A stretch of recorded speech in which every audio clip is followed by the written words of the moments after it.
Apakah kalian pernah mendengar nama Hannibal Lecter? Yes, dia adalah seorang dokter ahli kejiwaan atau seorang psikiater yang memiliki pekerjaan part-time sebagai seorang pembunuh berantai, juga seorang kanibal. Percaya atau enggak, semua masakan yang dimasak oleh Hannibal, semuanya tuh maknyus enak guys. Bahkan klien dan rekan-rekannya juga nih ngakui kalau masakan si Dr. Hannibal enak banget. Kita pastinya udah tahu dong daging apa yang dipakai Dr. Hannibal untuk dimasak.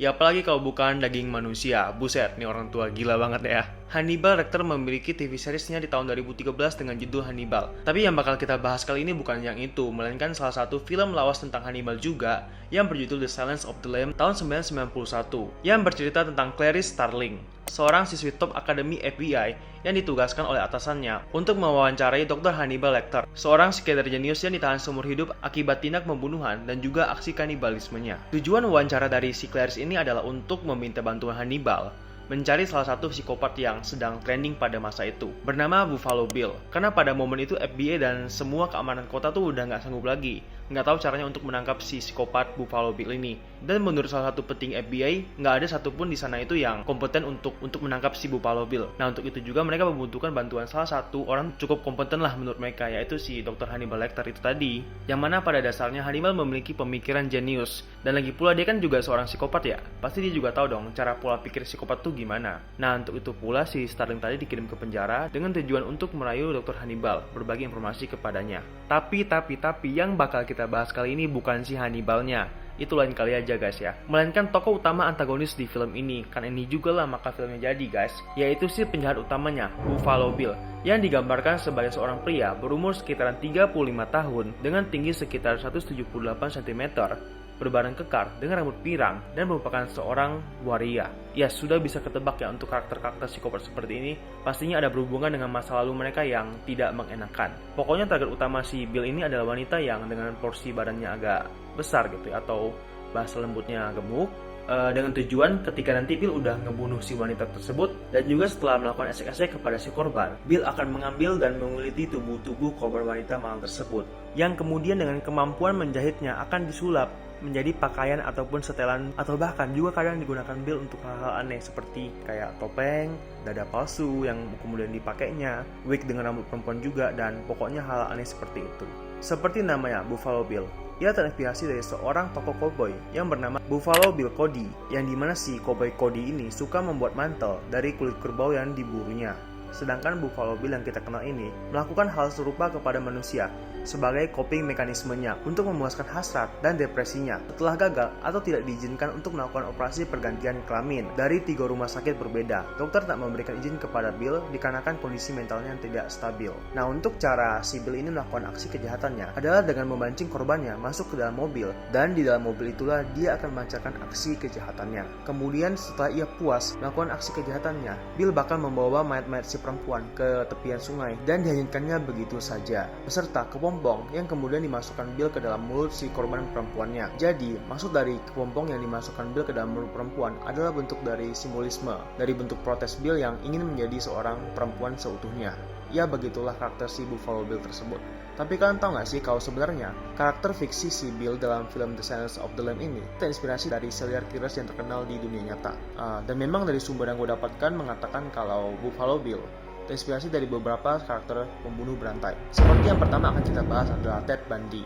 Nah, di dalam film The Silence of the Lambs ini, metode yang digunakan Bill dalam menangkap mangsanya adalah dengan berpura-pura untuk terlihat seperti kesakitan atau lemah, kemudian nantinya wanita-wanita yang lewat bakal kayak tersentuh gitu kan, ngelihat orang sakit, capek, dan kemudian namanya juga wanita yang sensitif, hati mereka tuh bakal tergerak untuk ngebantu si Bill. Akhirnya mereka akan dipancing untuk masuk ke dalam mobil si Bill, dan begitu juga lah hal yang sama dilakukan oleh Ted Bundy, pembunuh berantai di dunia nyata. Dengan karisma dan ketampanannya, Ted Bundy memanfaatkan kelebihan tersebut untuk menggait para wanita dan memancing mereka mendekati mobil si Ted Bundy, di mana Ted Bundy akan berpura-pura nih untuk membutuhkan bantuan. Kayak misalnya tadi itu juga dia bakal pura-pura kayak sakit, kakinya bakal pura-pura kesakitan, ban mobilnya pura-pura kempes atau sebagainya, yang dimana nantinya perempuan nih akan luluh atau tersentuh hatinya, kemudian oh ya udah mumpung cowok kan dibantu aja ya.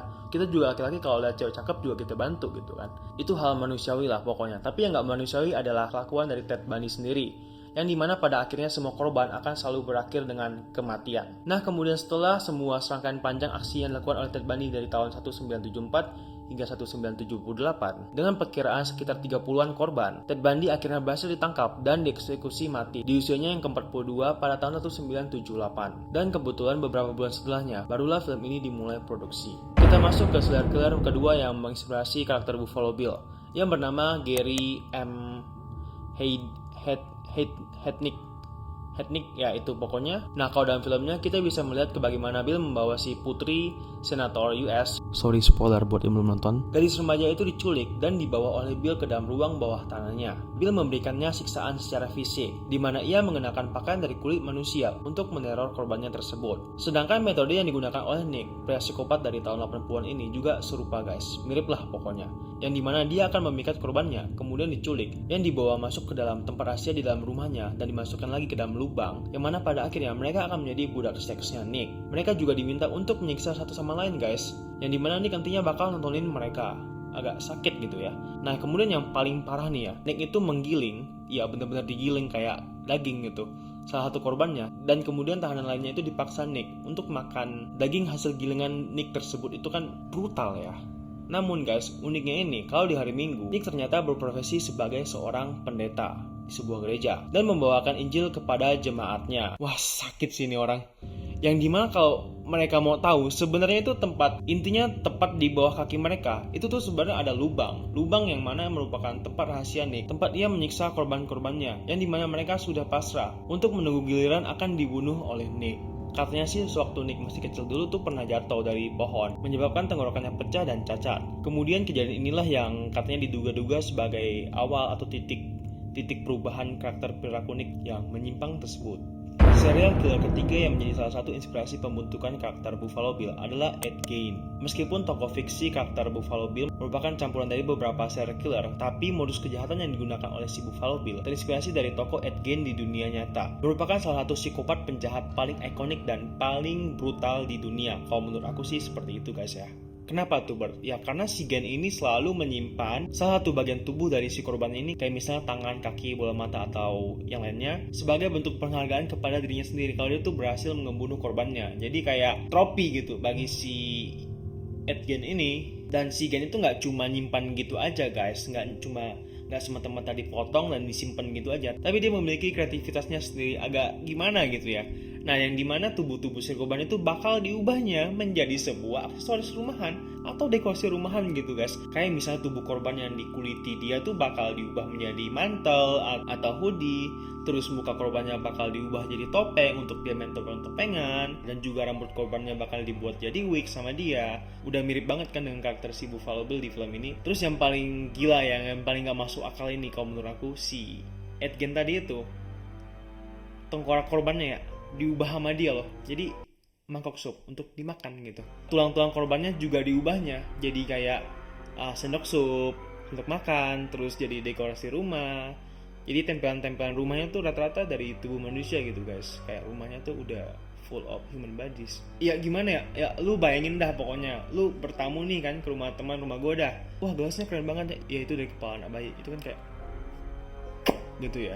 Kemudian tokoh serial killer atau psikopat lainnya menjadi salah satu inspirasi dari pembentukan karakter Buffalo Bill adalah Gary Ridgway, seorang psikopat gila yang kira-kira sudah menghabisi sekitaran 71 korban wanita. Mereka ini yang ditemukan guys ya, bisa aja lebih. Sejak kecil si Gary Ridgway atau si Gary ini memang memiliki keterbatasan dibandingkan anak normal seusianya, yang dimana pada kala itu kecerdasan dan akademinya juga kurang memuaskan lah guys. Hubungannya dengan teman-teman lain juga kurang baik, ya bisa dikatakan dia agak-agak kurang gitu lah. Dan sejak kecil juga lah rasa ketertarikannya akan seksual itu cukup tinggi gitu ya. Jadi libidonya memang tinggi si Ridgway ini, dan dari situ juga penyimpangannya terjadi secara perlahan-lahan.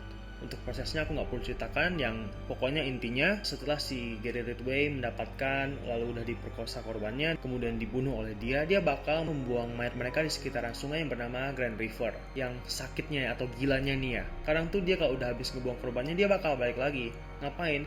Dia bakal memperkosa lagi mayat perempuan itu. Ya gimana ya?